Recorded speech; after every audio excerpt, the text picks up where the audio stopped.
Heipä hei jälleen. Olen se änkyttäjä, jota arvelit, että otsikkoni mukaan ei ole olemassa. Olen Jari Jake Hietala, änkyttänyt koko elämäni ja olen päättänyt jakaa näitä ajatuksia sinun kanssasi. Siitä, millaista elämä on ollut, millaiseksi se tulee olemaan. Ja ehkä sinä olet se todistaja siitä, miten elämäni kulkee tästä eteenpäin.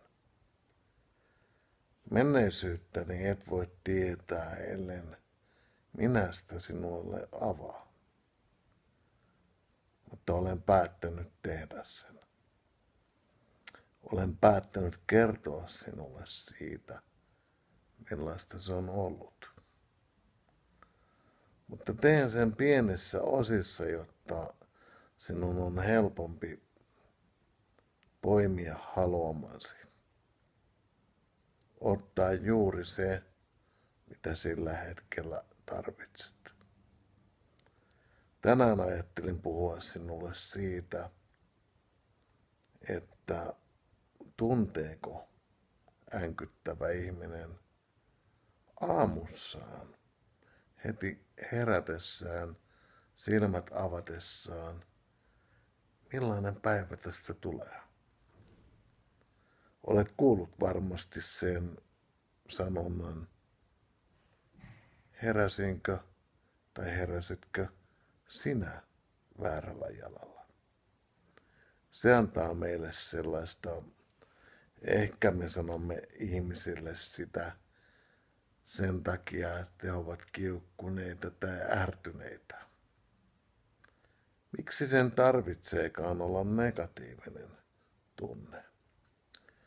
Miksi se ei voi olla esimerkiksi niin, että Jake, tänään heräsit juuri sillä jalalla, että sinusta huomaa, että olet täynnä energiaa, olet täynnä iloa, olet täynnä riemua, olet täynnä positiivisuutta.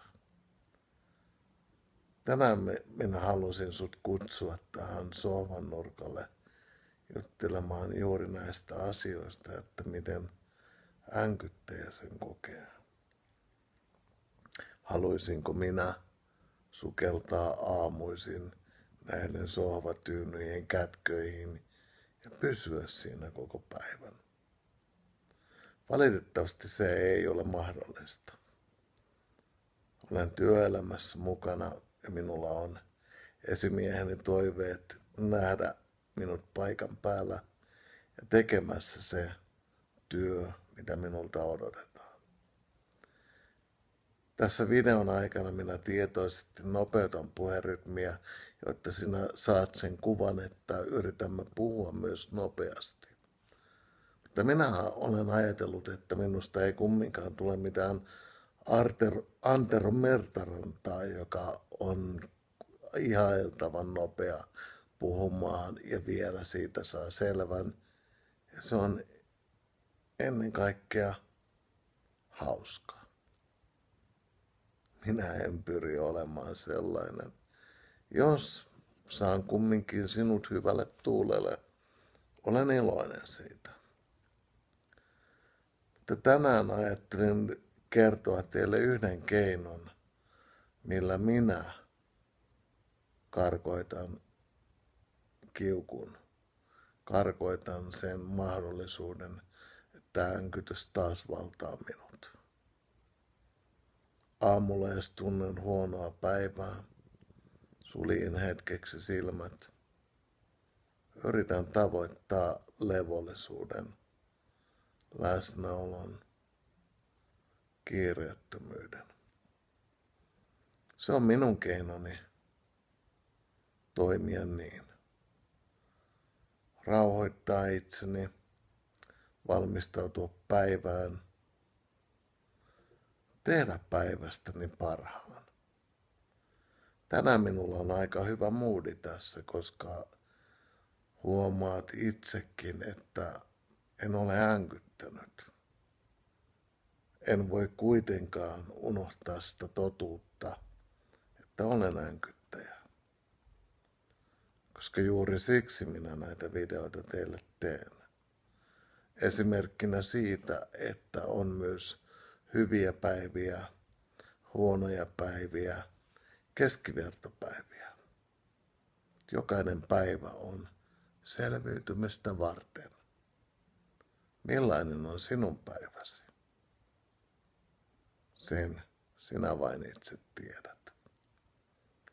Haluan toivottaa teille jokaiselle hyvää illanjatkoa, koska tätä videota tehdessä moni jo suunnistautuu ajatuksissaan nukkumaan, levolliseen tilaan, valmistautumaan huomiseen ajatuksena, että minulla ei ole se känkkäränkkäpäivä. Minä olen Jari Jake Hietala.